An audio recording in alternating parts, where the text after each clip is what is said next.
Hello students, myself Amit. Welcome to my YouTube channel Katar Singh classes. आज हम class 9th maths के chapter 5 के exercise 5.1 के कुछ क्वेश्चंस करने वाले हैं। देखते हैं फर्स्ट क्वेश्चन। ठीक, फर्स्ट क्वेश्चन में ट्रू फॉल्स है। Which of the following statements are true. मुझे बताना इनमें से कौन कौन से स्टेटमेंट्स ट्रू हैं एंड विच आर फॉल्स, और कौन से फॉल्स है, और गिव रीजन, रीजन भी देना है। फर्स्ट है only one line can pass through a single point. बताओ क्या है, एक सिंगल पॉइंट है, सिर्फ एक ही लाइन पास कर सकते हो। आपके पास फर्स्ट वाला बता रहा हूं मैं, आपके पास एक पॉइंट है, ये रहा पॉइंट है, क्या आप इससे एक ही लाइन बना सकते हो ऐसे बस? भाई एक पॉइंट से तो हम इनफाइनाइटली मैनी लाइन बना सकते हैं, कितनी बना लो, ये बना दी लो, ये बना दी, तो ये वाला ट्रू होगा फॉल्स, तो फॉल्स होगा। क्या रीजन लिखोगे? Because we can draw infinitely many lines from a single point. Next, there are an infinite number of lines which pass through two distinct point। अब ये भी गलत है। कैसे? देखो, दो डिस्टिंक्ट पॉइंट बोले हैं। डिस्टिंक्ट मतलब होता है डिफरेंट पॉइंट। क्या होता है? अलग अलग पॉइंट।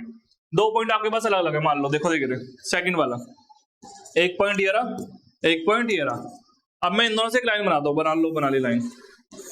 ठीक, इसने बोला है दो डिस्टिंक्ट पॉइंट से आप नंबर ऑफ लाइंस पास कर सकते हो इनफाइनाइट। क्या कह रहा है? इनफाइनाइट। तो ये गलत है। क्यों? क्योंकि दो पॉइंट से सिर्फ यूनिक लाइन बनती है। ये हमने उसमें पढ़ा था पोस्टुलेट में, इक्विवेलेंस के पोस्टुलेट में। क्या है? अगर मैं कोई अलग लाइन बनाने की कोशिश भी करूंगा ना, मगर वो फिर इससे पास नहीं होगी, इससे दूर हो जाएगी हल्की सी, ऐसे ऐसे चलेंगी, ऐसे इस टाइप से अलग अलग हो जाएंगी। तो याद रखना, मैं दो डिस्टिंक्ट पॉइंट या दो डिफरेंट पॉइंट सिर्फ एक ही लाइन बना सकता हूँ, यूनिक लाइन बना सकता हूँ। ठीक, यानी कि ये फॉल्स हुआ, ये वाला भी फॉल्स। क्लियर? नेक्स्ट देखते हैं अ टर्म्ड लाइन। टर्म लाइन कैसे होती है? टर्म लाइन ऐसे होती है, ये टर्म लाइन है। ठीक, can be produce इंडेफिनिटली on the both side. हाँ बिल्कुल सही, ये तो पोस्टुलेट में लिखा हुआ है इक्विवेलेंट के। तो इसे, इस लाइन को क्या मैं प्रोड्यूस कर सकता हूँ इंडेफिनिटली? हाँ बिल्कुल कर सकता हूँ। देखो इधर ही बढ़ा दिया मैंने ऐसे, और इधर ही बढ़ा सकता हूँ मैं इसे ऐसे। क्लियर? तो ये वाला क्या होगा? ट्रू। फॉल्स है तो रीजन देना है, ट्रू में रीजन नहीं देना। If two circles are equal, अगर दो सर्कल इक्वल है, क्या उनकी रेडियाई भी इक्वल होगी? बिल्कुल होगी। भाई एक बार बताओ, फोर्थ वाला देखो, यहाँ बता देता हूँ। एक सर्कल ये रहा, एक सर्कल ये रहा, ये दोनों सर्कल इक्वल है। क्या है? इक्वल है। इक्वल मतलब ये दोनों कोइंसाइड है। क्या है? कोइंसाइड मतलब एक के ऊपर एक पूरा आ जाता है, एकदम सेम टू सेम। और जब कोइंसाइड होंगे तो वो क्या होगा? उनकी रेडियस भी क्या होगी? सेम होगी। क्योंकि जब दोनों की शेप बिल्कुल सेम है, इसे इसके ऊपर रखो या इसके ऊपर रखो, इन दोनों को आपस में एक दूसरे के ऊपर रखो, तो इन दोनों की पीछे वाली शेप दिखती नहीं है। क्या ये मान लो इसे इसके ऊपर रखने से ये वाली शेप नहीं दिखाई देगी, बिल्कुल सेम टू सेम इसके ऊपर ऑक्यूपाई हो जाएगी, ऐसी है। तो ऐसा करने पे ये कोइंसाइड हो गए। क्या हो गए? अगर ये कोइंसाइड है, कोइंसाइड होने पे क्या होता है? दोनों की रेडियस क्या होंगी? ये अगर R1 है, ये R2 है, दोनों क्या होंगे आपस में? इक्वल। यानी कि बिल्कुल सही बात है। तो फोर्थ वाला क्या हो गया? ट्रू। ठीक, नेक्स्ट फिफ्थ वाला, A B is equal to P Q. A B is equal to P Q और P Q is equal to X Y. देखो यहाँ लिखा हुआ है, ये जो ए बी है ये किसके बराबर है? पी क्यू के। और ये कह रहा है ये पी क्यू किसके बराबर है? पी क्यू बराबर है किसके? एक्स वाई के। तो क्या ए बी और एक्स वाई इक्वल होंगे? बिल्कुल होंगे। कैसे पता लगा मुझे? जो फर्स्ट एक्सियोम था हमारा, उसमें लिखा हुआ था things which are equal to same thing, things which are equal to same thing are also equal. तो देखो भाई, ये ए बी किसके बराबर है? पी क्यू के। और ये एक्स वाई, देखो इधर एक्स वाई भी किसके बराबर है? पी क्यू के। तो ये दोनों थिंग्स सेम थिंग के इक्वल नहीं है, तो ये दोनों भी आपस में क्या होंगी? इक्वल। क्लियर? तो आपको इसमें अगर रीजन देना है तो एक्सियोम लिख सकते हो, things which are equal to same thing are also equal. ठीक, तो ये क्या होगा? ट्रू। क्लियर? तो हमारा क्वेश्चन नंबर फर्स्ट हो गया एक्सरसाइज 5.1 का। नेक्स्ट देखते हैं हम। नेक्स्ट है हमारा एक्सरसाइज 5.1 का क्वेश्चन नंबर 2। क्या लिखा हुआ है देखते हैं। Give a definition for each of the following terms. इन सभी टर्म्स की मुझे डेफिनेशन देनी है। ठीक, और क्या लिखा हुआ है? आर देयर अदर टर्म्स, क्या कोई और टर्म भी हैं that need to be defined. इनमें से डिफाइन करना पड़ेगा। जब मैं इसकी डेफिनेशन दूंगा तो उसमें कुछ टर्म्स आएंगी, क्या मुझे उन्हें भी डिफाइन करना चाहिए? अगर होगा तो मैं करूंगा डिफाइन। What are they, और ये है क्या? How am I to define them, तुमने कैसे डिफाइन करोगे जो टर्म आएंगी? जैसे फर्स्ट की बात करते हैं। फर्स्ट क्या लिखा हुआ है यहाँ पे? Parallel lines. पैरेलल लाइंस आपको पता है कैसी होती हैं? जो कभी आपस में मिलती नहीं है, जैसे रेलवे लाइन। रेलवे लाइन जैसे ऐसे, ठीक है, वो कभी आपस में मिलती नहीं है। तो पैरेलल लाइन की डेफिनेशन क्या दोगे? पैरेलल लाइंस क्या होती है? Lines which are never intersect are called parallel lines. ऐसी लाइन जो कभी भी इंटरसेक्ट ना करे तो उन्हें क्या बोलते हैं हम लोग? Parallel lines. Lines which are never intersect to each other, ये लिख सकते हो, never intersect to each other are called parallel lines. अब यहाँ पे देखो, इसने बोला था कुछ टर्म आएगी तो उन्हें भी डिफाइन करना है। जैसे मुझे यहाँ पे दिख रहा है टर्म क्या है, मुझे यहाँ पे टर्म दिख रही है एक लाइन। क्या होता है लाइन? पहले टर्म तो ये देखिए, इसे डिफाइन कर देंगे चलो हम। और बोला इंटरसेक्ट क्या होता है, इंटरसेक्ट को डिफाइन कर देंगे हम। बस ये दो ही वर्ड आ रहे हैं। देखो लाइंस क्या होती है? लाइंस एक ब्रेथलेस लेंथ है। क्या है? It is a breathless length. Line क्या है? एक ब्रेथलेस लेंथ है, ठीक है। अच्छा, इंटरसेक्ट क्या है? जब भी दो लाइन इंटरसेक्ट करती है तो उसमें सिर्फ एक पॉइंट कॉमन होता है, only one point common, only one point common, उसमें एक ही पॉइंट कॉमन होता है, ठीक है। क्या बोला है इसने कि इसने बोला था कि पहले लाइन को डिफाइन करो, मैंने डिफाइन कर दिया। फिर उसने बोला था अगर उसमें कुछ टर्म आते तो उन्हें भी डिफाइन करो, तो मैंने उन्हें भी डिफाइन कर दिया। मुझे टर्म लगी लाइंस और इंटरसेक्ट, ये दो ही लग रहा है मुझे जो अलग है। लाइंस क्या होता है? ब्रेथलेस लेंथ, ठीक है, जिसकी कोई चौड़ाई नहीं होती। और इंटरसेक्ट क्या होता है? ओनली वन पॉइंट कॉमन, उसमें क्या होता है? एक ही पॉइंट कॉमन होता है, ठीक। अच्छा, अगर आपसे ये बोले पॉइंट को डिफाइन करो, एक पॉइंट तो सिंपल ऐसा होता है ना जिसमें नो पार्ट, उसमें कोई पार्ट नहीं होता। A point has no part, उसका कोई पार्ट नहीं होता। क्लियर फर्स्ट वाला? ठीक। नेक्स्ट है हमारा सेकंड। सेकंड क्या है? Perpendicular lines. परपेंडिकुलर लाइंस, देखो परपेंडिकुलर वर्ड का मतलब होता है जो आपस में 90 डिग्री मिले। कितने मिले? 90 डिग्री पे, यानी कि two lines which intersect at 90 degree, जो आपस में कितने पे इंटरसेक्ट करें? 90 डिग्री पे, उन्हें बोलते हैं परपेंडिकुलर लाइन, ठीक है। तो यहाँ पे देखो, यहाँ पे क्या क्या इसमें देखो डिफाइन तो कर दिया। आपकी टर्म देखो, टर्म कौन कौन सी आ रही है यहाँ पे? मुझे एक टर्म तो दिख रही है लाइन, जो मैंने अभी पीछे बताया। लाइन की डेफिनेशन क्या होगी? लाइन की डेफिनेशन होगी it is a breathless length. और एक इसमें आ रहा है 90 डिग्री टर्म। 90 डिग्री क्या होता है? 90 डिग्री होता है जो एक राइट एंगल होता है। क्या होता है? लिख दोगे 90 degree it is a right angle. और इंटरसेक्ट मैं बता चुका हूं, इसमें एक पॉइंट कॉमन होगा, ठीक। Lines breathless length, 90 degree right angle, और इंटरसेक्ट क्या है आपस में? इंटरसेक्ट को बोलते हैं हम आपस में एक पॉइंट कॉमन होगा, ठीक। नेक्स्ट है लाइन सेगमेंट। नेक्स्ट क्या है आपका? Line segment. Third, line segments. Line segment, ठीक। लाइन सेगमेंट क्या होता है? देखो लाइन सेगमेंट और लाइन में एक डिफरेंस है। जो लाइन होती है उसकी लेंथ फिक्स नहीं होती, मगर लाइन सेगमेंट की लेंथ फिक्स होती है। कैसे? क्योंकि हमें उसके पॉइंट पता होते हैं। लाइन सेगमेंट ऐसे होता है, ठीक। ये तो होता है लाइन सेगमेंट। और लाइन कैसे होती है? लाइन होती है ऐसे, जिसके कोई एंड पॉइंट हमें नहीं पता होते। यानी कि लाइन सेगमेंट क्या है? It is a fixed line, लिख सकते हो, ये एक फिक्स्ड लाइन है। In which we have two fixed point, जिसके हमारे पास क्या है? टू फिक्स्ड पॉइंट्स हैं, दो फिक्स्ड पॉइंट है। It is a fixed line या fixed length in which we have two fixed points. या तो ये वाली डेफिनेशन दे दो, या फिर ऐसे भी बोल सकते हो, a line in which we know that, a line in which we know that starting point and ending point. जिसका मुझे स्टार्टिंग पॉइंट और एंडिंग पॉइंट पता हो उसे बोलूंगा मैं लाइन सेगमेंट। या ऐसे बोल दो, a line which have fixed length and we know that its two end points is called line segment, ठीक है। लाइन सेगमेंट हो गई। इसको आप लिखोगे कैसे? इसको आप ऐसे लिखोगे, इस टाइप से लिख सकते हो, ठीक। पैरेलल लाइन का डायग्राम बनाना है तो कैसे बनाओगे? पैरेलल लाइन ऐसे होती है, परपेंडिकुलर लाइन का डायग्राम बनाओगे तो कैसे बनाओगे, ऐसे बना देना, दो लाइन आपस में 90 डिग्री पे। क्लियर? अगला है radius of a circle,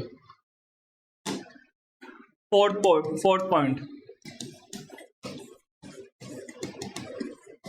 radius of a circle. क्या है रेडियस ऑफ सर्किल? देखो, एक सर्किल बनाओ पहले तो, उसका एक सेंटर होता है, ठीक, अच्छा, और ये क्या होती है उसकी रेडियस। तो रेडियस क्या होता है देखो, और इस बाहर की बाउंड्री को हम क्या बोलते हैं सर्किल का? सरकमफेरेंस। सरकमफेरेंस हिंदी में जानोगे क्या क्या बोलते हैं इसे बोलते हैं परिधि। जैसे परिमाप होता है ना स्क्वायर का, रेक्टेंगल का, ऐसे सर्किल का परिमाप नहीं होता, उसे बोलते हैं परिधि, इसे बोलते हैं परिधि, इंग्लिश में सरकमफेरेंस। अच्छा देखो, ये सरकमफेरेंस बाउंड्री हो गई इसकी, और ये सेंटर हो गया, तो सेंटर से सरकमफेरेंस की डिस्टेंस को ही तो क्या बोलते हैं हम? रेडियस। भाई रेडियस क्या है? सेंटर से सरकमफेरेंस की डिस्टेंस ही है, तो हम क्या बोलेंगे? It is a distance, it is a distance between centre to circumference. It is a distance between center to circumference of a circle. Of a circle. ठीक, अब यहां पे कुछ टर्म्स आ रही होंगी, वो टर्म आपको डिफाइन करनी पड़ेगी। जैसे जैसे एक तो आ गया सेंटर, क्या आ गया? सेंटर। सेंटर क्या होता है? सर्किल का एक फिक्स्ड पॉइंट होता है, जिससे हम बार बार क्या लेते हैं? डिस्टेंस मेजर करते हैं। क्या होता है? एक फिक्स्ड पॉइंट, जिससे हम बार बार सरकमफेरेंस तक क्या मेजर करते हैं? डिस्टेंस। बार बार देखो, इस पॉइंट से ये, फिर ये ऐसे मेजर करते हैं, ठीक। सरकमफेरेंस क्या होता है? अगर ये टर्म आए डिफाइन करने के लिए तो उसे क्या बोलते हैं? Boundary of circle. क्या बोलते हैं? बाउंड्री ऑफ सर्कल, ठीक। डिस्टेंस क्या होता है? डिस्टेंस है डिफाइन करने के लिए actual length between two points. क्या लिखोगे? Actual length between two points, ठीक। तो फोर्थ पार्ट हो गया हमारा। नेक्स्ट देखते हैं क्वेश्चन नंबर 2 का फिफ्थ। क्या लिखा हुआ है? स्क्वायर को डिफाइन करना है। कैसे करना है? स्क्वायर को, स्क्वायर को हिंदी में क्या बोलते हैं हम लोग? वर्ग। क्या बोलते हैं? वर्ग। हिंदी की भी कुछ टर्म ध्यान रखो। स्क्वायर की शेप कैसे होती है? ऐसे होती है, ठीक। ये कितनी साइड की फिगर है? 4 साइड की। इसमें सारे एंगल कितने के होते हैं? 90 डिग्री के, और चारों साइड भी क्या होती हैं? इक्वल होती है, ठीक। तो क्या बोलेंगे? अ quadrilateral, a quadrilateral in which a quadrilateral in which all sides are equal, all sides are equal, equal तो रोम्बस में भी होती है, and all angles are 90 degree, all angles are 90 degree is called square, ठीक है। एक ऐसा quadrilateral को हिंदी में बोलते हैं चतुर्भुज। क्या बोलते हैं? चतुर्भुज। एक ऐसा क्वाड्रिलेटरल जिसमें सारी साइड तो इक्वल हो जाए, सारी साइड मतलब भुजाएं इक्वल हो जाए, और सारे एंगल, सारे कोण कितने के हो जाए? 90 डिग्री के, उसे बोलते हैं हम स्क्वायर, ठीक। अब इसमें कुछ टर्म्स आ रही होंगी जो आपको डिफाइन करने के लिए बोलेगा। यहाँ बोला है ना, जो जो टर्म आए वो उन्हें डिफाइन फर्स्ट करो। मुझे लग रहा है एक तो क्वाड्रिलेटरल डिफाइन कर देते हैं, ठीक, और 90 डिग्री हम पहले डिफाइन कर चुके हैं, इसे बोलते हैं राइट एंगल। क्या बोलते हैं? Right angle, right angle. अच्छा देखो, क्वाड्रिलेटरल को डिफाइन करता हूं मैं तुम्हारे लिए। क्वाड्रिलेटरल किसे बोलते हैं जानते हो? अ फोर साइडेड क्लोज्ड फिगर, एक 4 साइड की बंद फिगर को बोलते हैं हम क्वाड्रिलेटरल, जो सिर्फ लाइन से बनी हो। 4 साइड की बंद फिगर इसे किससे बनी हो? लाइन से बनी हो, उसे बोलते हैं हम क्वाड्रिलेटरल, ठीक। तो हमारा क्वेश्चन नंबर 2 5.1 का हो चुका है। उसके पांचों पार्ट हमने देख लिए, ठीक। और पांचों पार्ट में क्या था? पहले इनको डिफाइन करना था, और उनके अंदर जो कुछ टर्म्स आती हैं उन टर्म को भी डिफाइन करना था। क्लियर? और आपको ये सब डेफिनेशन याद कर लेनी है, ठीक। Consider 2 postulate given below. 2 postulate consider यहाँ पे दे रखे हैं आपको, एक ये रहा, एक ये रहा, दोनों ये रहे। ठीक, इसमें बोला है given any two distinct point. देखो डिस्टिंक्ट पॉइंट का मतलब होता है डिफरेंट। क्या होता है? दो आपको दो पॉइंट दिए गए हैं, वो क्या है? अलग अलग है, ए और B. There exist a third point. क्या उनके बीच में थर्ड पॉइंट सी आएगा? कब? जब which in the between A and B. देखो देखो सुनो, ये ए है और ये क्या है? बी है। अगर मैं इन दोनों को ज्वाइन करता हूँ, लो कर दे ज्वाइन, ठीक है, इन दोनों को क्या करते हैं? ज्वाइन। क्या इसके बीच में कहीं पे एक और पॉइंट आ सकता है? सी, बिल्कुल आ सकता है। हमने ये एक चीज ये पढ़ी थी एक्सियोम में, पोस्टुलेट में, उसमें क्या लिखा हुआ था? ये लिखा हुआ था कि एक लाइन के अंदर मैनी पॉइंट्स लाई कर सकते हैं। एक a line contain many points. Clear? तो बिल्कुल ट्रू बात है, सही बात है। यस है ये चीज, या कहो ट्रू है, या बोलो कंसिस्टेंट है, हमेशा ट्रू रहेगी, हमेशा ट्रू होगी। अब देखते हैं second point, there exist at least 3 point. There exist at least 3 point. कम से कम कितने पॉइंट एग्जिस्ट करें? 3 point that are not on the same line, जो सेम लाइन पे नहीं हो। ये चीज हो भी सकती है, नहीं भी हो सकती। देखो कैसे, मैं बना के दिखाता हूं। मैंने लिए पॉइंट, ये 1 2 3, देखो अलग अलग लिए हैं। अगर मैं इसे मिलाऊंगा, ये पॉइंट इस पे आया नहीं, इससे मिलाऊंगा, ये पॉइंट इस पे नहीं आया ये वाला, और अगर इसे मिलाऊंगा इस पे ए नहीं आया। तो यहाँ पे एक ही लाइन पे तीनों पॉइंट नहीं है। मगर ऐसा भी तो हो सकता है, क्या पता तीनों पॉइंट एक ही लाइन पे आ जाए, ए बी सी। तो ये हमेशा ट्रू नहीं होगा, ठीक है, ये नॉट ऑलवेज ट्रू, ये हमेशा ट्रू नहीं होगा। क्लियर? फिर बोला do these postulate contain any undefined term. हाँ बिल्कुल, इसमें अनडिफाइंड टर्म बहुत सारे, ना ये इसको इंप्लाइज करता, ना ये इसे करता इंप्लाइज। ठीक, डू, फिर क्या बोला? Are these postulate consistent. ये वाला कंसिस्टेंट है, ये वाला कंसिस्टेंट नहीं है। ये वाला ट्रू है, ये वाला ट्रू नहीं है हमेशा। आर दीज, और फिर क्या बोला? Do they follow the from Euclid postulate. नहीं, ये इक्वलिड पोस्टलेट को फॉलो नहीं करते, नो। क्योंकि ये किसे फॉलो कर रहे हैं? एक्सियोम को फॉलो कर रहा है। कौन सा वाला? फर्स्ट वाला। फर्स्ट वाला किसको फॉलो कर रहा है? एक्सियोम को। क्लियर? अब हमारा एक्सरसाइज 5.1 का क्वेश्चन नंबर 4। देखो क्या लिखा हुआ है, if a point C lie between 2 points A and B such that AC is equal to BC, then prove that ये। Explain by drawing the figure. चलो फिगर बना देते हैं। क्या बोला है? ए और बी 2 पॉइंट है, बनाओ ए और बी 2 पॉइंट। लो बना दिए, 2 पॉइंट बना दिए। एक पॉइंट ये रहा इधर, एक ये रहा इधर, ये ए है, ये बी है। इसने बोला है if a point C lies between A and B, A और बी के बीच में कहीं पे पॉइंट है सी, वो भी कैसा है? जहां पे ए सी और बी सी क्या आपस में इक्वल है। यहां ले लो बीच में सी पॉइंट। क्वेश्चन में मुझे गिवन है, क्या गिवन है? ए सी बराबर बी सी। तो मुझे क्या प्रूव करना है? मुझे प्रूव ये करना है, प्रूव दैट, मतलब सिद्ध करो। टू प्रूव करना है मुझे प्रूव करना है A C is equal to half of A B. मुझे दिखाना है ए सी ए बी का हाफ है। ठीक, तो देखो कैसे करेंगे। अगर मैं ए सी और बी सी को ऐड करता हूं, किसको करता हूं? ए सी और बी सी को, ए सी प्लस बी सी, तो क्या ये ए बी के बराबर नहीं आएगा? क्योंकि देखो ए सी और बी सी को ऐड करूंगा मैं, तो क्या वो पूरा ए बी नहीं बन जाएगा? यानी कि देखो इधर ये चीज और ये चीज आपस में कोइंसाइड नहीं हो गई भाई। ए सी प्लस बी सी बराबर ए बी, ये दोनों क्या हो गई आपस में? कोइंसाइड हो गई। और कोइंसाइड चीजें क्या होती है? आपस में इक्वल होती है। और यहाँ पे क्वेश्चन में गिवन है मुझे ए सी किसके बराबर है? बी सी के। मुझे अब बताओ जो प्रूफ करना है उसमें मुझे ए सी चाहिए या बी सी चाहिए? आपको दिख रहा होगा साफ साफ यहाँ मुझे क्या चाहिए? ए सी, यानी कि मुझे बी सी नहीं चाहिए। तो मैं क्या करूंगा? बी सी की वैल्यू उल्टी क्या रख दूंगा? ए सी। किसमें? इसमें। जहां बी सी है वहां पे रख दो ए सी। कितने ए सी हो गए? 2, एक और एक 2। अब यहाँ 2 किसमें? मल्टीप्लाई में। मल्टीप्लाई कहाँ जाता है? डिवाइड में। तो ए बी का हाफ। तो यही आ गया, यही प्रूफ करना था मुझे, हैंस प्रूफ। तो हमारा क्वेश्चन हो गया, फिगर भी ड्रॉ कर दिया और प्रूफ भी कर दिया। क्लियर? इजी था ये वैसे।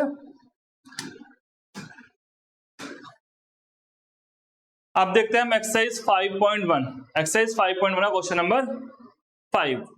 क्या लिखा हुआ है? इन क्वेश्चन 4 में point C is called a mid point of line segment. देखो अभी हमने क्वेश्चन 4 किया ना, 5 में 4 का यूज करने के लिए बोल रहा है। कैसे? अगर मान लो वो सी क्या हो जाता? मिड पॉइंट हो जाता। क्या हो जाता? Mid point. डायग्राम में फिर से बना देता हूं। ये ए है और ये बी है, यहां कहीं पे सी है बीच में। क्वेश्चन में क्या गिवन है मुझे? इस बार मुझे गिवन है सी इज द मिड पॉइंट। सी क्या है? मिड पॉइंट, मतलब मध्य बिंदु। मिड पॉइंट को क्या बोलते हैं, मध्य बिंदु। A of line segment, prove that every line segment has one and only one mid point. इसने बोला है मुझे प्रूव करना है ए बी हैज ओनली, ये जो लाइन ए बी है has only one mid point, इसके पास सिर्फ एक ही मिड पॉइंट होगा, एक से ज्यादा नहीं होंगे। ठीक, देखो मैं इसे वैसे करूंगा क्वेश्चन को कॉन्ट्रडिक्शन करके, कि मैं मान लूंगा कि एक से ज्यादा होंगे, बाद में मैं दिखा दूंगा अरे ये तो वही था, ये तो पहले वाला ही था, अलग नहीं हो सकते, मतलब एक ही हो सकता है। इसे बोलते हैं हम कॉन्ट्रडिक्शन करना। देखो कैसे, सॉल्यूशन मैं लेट करूंगा पहले, लेट अस अज्यूम, मैं अज्यूम कर लेता हूं that D is another mid point, another mid point of किसका, ए बी का। डी इस ए बी का एक और मिड पॉइंट है। ठीक, मैंने ऐसा एज्यूम कर लिया है, मगर ऐसा होगा नहीं। देखो कैसे, अगर देखो सी मिड पॉइंट है, तो अभी मैंने क्वेश्चन नंबर 4 में क्या किया था, प्रूव। क्वेश्चन नंबर 4 की तरह प्रूव करना है आपको, चलो कर देता हूँ फटाफट। ए सी प्लस सी बी बराबर क्या था, ए बी।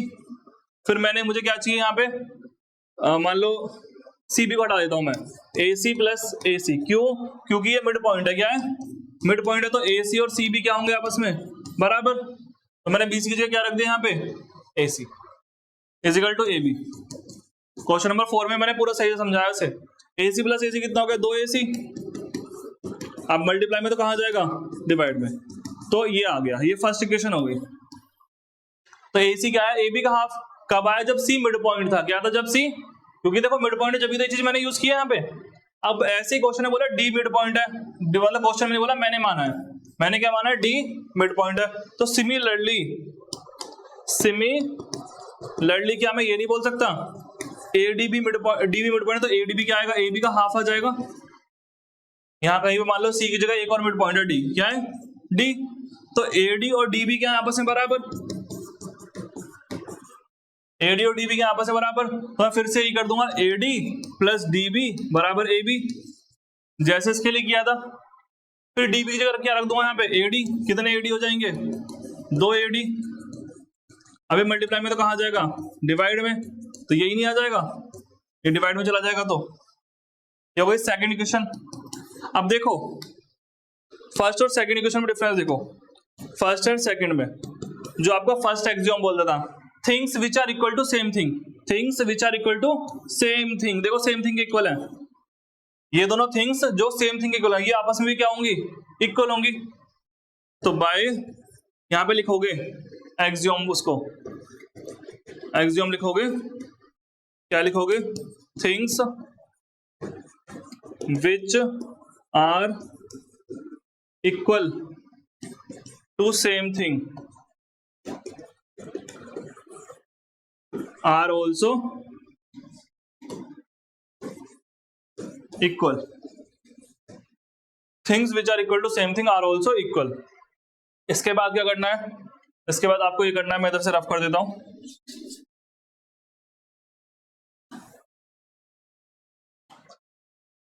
इसके बाद आपको ये करना है, सुनो, फिर जब ये थिंग्स आपस में इक्वल हो तो ए सी और एडी क्या हो जाएंगे आपस में बराबर। भाई ये इसके बराबर, ये इसके बराबर, तो ए सी बराबर एडी, ए सी और एडी क्या हो गए बराबर। अब आप ये बताओ मुझे, यहाँ पे देखो ए से सी तक जाने पे और ए से डी तक जाने पे दोनों इक्वल लेंथ है। भाई ये लेंथ ही तो है, ये दोनों क्या आपस में इक्वल है, यानी कि अगर ये 10 है तो ये भी क्या होगा 10। तो ऐसा तो कभी हो नहीं सकता ये दोनों पॉइंट अलग अलग जगह हो, ये दोनों पॉइंट तो एक ही जगह होंगे। भाई अगर मैं यहाँ से यहाँ तक जा रहा हूँ, ये भी 10 है, और यहाँ से यहाँ तक जा रहा हूँ, ये भी 10 है, तो ऐसा तो हो ही नहीं सकता, या तो उससे ज्यादा होगा या उससे कम होगा। मगर यहाँ पे हो रहा है इक्वल, क्या हो रहा है, इक्वल। इक्वल कब होगा, जब ये पॉइंट यहीं पर होगा, यानी कि this implies C and D are coincide, ये दोनों एक ही जगह पर है। सो आवर अजम्पशन इज, जो मेरा अजम्पशन था, मैंने अनुमान लगाया था, आवर अजम्पशन इज रॉन्ग, मेरा अनुमान क्या है, गलत निकला। ठीक, फिर लास्ट में लिख दोगे, क्या लिख दोगे लास्ट में, तो a line A B has only one mid point. Clear, ठीक। Question number 5 done. अब देखते हैं एक्सरसाइज 5.1 का क्वेश्चन नंबर 6। क्या लिखा हुआ है, if AC is equal to BD, अगर AC और BD बराबर है तो मुझे प्रूफ करना है AB बराबर CD। ये क्वेश्चन 2 बार लिख चुका है यहाँ से, इतना सा क्वेश्चन है सिर्फ। अगर AC और BD बराबर है, यानी कि मुझे गिवन क्या है, मुझे गिवन है इस क्वेश्चन में AC बराबर किसके है, BD के। तो मुझे क्या प्रूफ करना है, मुझे प्रूफ करना है क्या AB और CD भी क्या होंगे, इक्वल होंगे। AB और CD भी क्या होंगे, इक्वल होंगे। ठीक, देखो कैसे करेंगे, जो पहले गिवन है उसी को यूज करूंगा मैं। AC किसके बराबर है, BD के। अब AC ढूंढो कहाँ है, AC देखो यहां से यहां तक, और BD कहाँ है, BD यहां से यहां तक। ठीक, दोनों दिख गए आपको, AC भी दिख गया, BD भी दिख गया। अब इस AC BD में क्या कॉमन है, आपको दिख रहा है, देखो BC, ऊपर B और BC, यानी कि BC कॉमन है। अगर मैं इस AC में से ये BC हटा दूं तो क्या बचेगा, यहां तक नहीं बचेगा, यहां तक, AB तक, यानी कि मुझे क्या करना है, BC माइनस करना है। और ऐसे अगर मैं इस BD में से BC हटा दूं तो क्या बचेगा, ये नहीं बचेगा, CD, और यही मुझे प्रूफ करना है। देखो, यानी कि मैं क्या करूंगा, सब्ट्रैक्ट, क्या subtract, BC on both side, मैं दोनों तरफ से क्या घटा दूंगा, BC माइनस कर दूंगा। करो माइनस, AC माइनस BC, इधर भी BD माइनस BC। अगर इस AC में से, इस पूरे AC में से अगर ये BC कट गया, ये कट गया, तो क्या बचा, यहां से यहां तक नहीं बचा, क्या नाम है उसका, AB। और ऐसे ही अगर इस पूरे BD में से मैंने BC हटा दिया तो क्या बचा, CD नहीं बचा, तो ये क्या हो जाएगा यहाँ पे, CD। हैंस प्रूव्ड, है ना, कितना इजी, थोड़ा सोचने की बात थी बस। क्लियर। अब देखते हैं हम एक्सरसाइज 5.1 का क्वेश्चन नंबर 7। देखो क्या लिखा हुआ है, why is axiom 5 is in the list of Euclid axiom considered as a universal truth। देखो, जो Euclid के एग्जाम्स है उसमें एग्जाम जो 5 नंबर है वो उसे यूनिवर्सल ट्रूथ हम क्यों कंसीडर करते हैं। देखो, वो वैसे ट्रू है हमेशा, क्यों बता देता हूँ। याद है आपको क्या है एग्जाम 5, क्या कह रहे हो, याद नहीं रहते, मुझे भी नहीं रहते, मैंने भी याद किया अभी इसके लिए। देखो कैसे, एग्जाम 5 क्या होता है, एग्जाम 5 ये है, whole is greater than part. जो होल होता है, कंप्लीट होता है पूरा, वो क्या होता है, बड़ा होता है किससे, पार्ट से। देखो कैसे, मान लो एक बड़ी लाइन है, ये पूरी लाइन है कितने की, 10 सेंटीमीटर की है। अगर मैं इसमें से एक लाइन काट दूं छोटी सी, 2 सेंटीमीटर काट दी मान लो, तो क्या ये तो हो गया इसका पार्ट, क्या हो गया, पार्ट, और ये क्या हो गया, होल। तो अब बताओ मुझे, क्या होल बड़ा है या पार्ट बड़ा है, होल बिग है, यानी कि होल जो है वो क्या है, बिग है, किससे, अपने पार्ट से। यही तो लिखा हुआ है, यही तो एग्जाम 5, इसलिए से क्या बोलते हैं हम लोग, यूनिवर्सल ट्रूथ। एक और एग्जांपल ले लेते हैं, लो मान लो एक पिज्जा है, पिज्जा के मैंने 4 पीस कर दिए, उसमें से एक पीस मैंने अलग कर दिया, तो क्या ये एक पीस इस पूरे से बिग है, स्मॉल है, ये स्मॉल है, और ये वाला क्या है, इससे बिग। ठीक है, तो वही कह रहा है, ये जो होल है वो क्या है, अपने पार्ट से क्या है, ग्रेटर है, बिल्कुल ग्रेटर है। क्लियर। तो क्वेश्चन नंबर 7 में सिर्फ इतना ही था।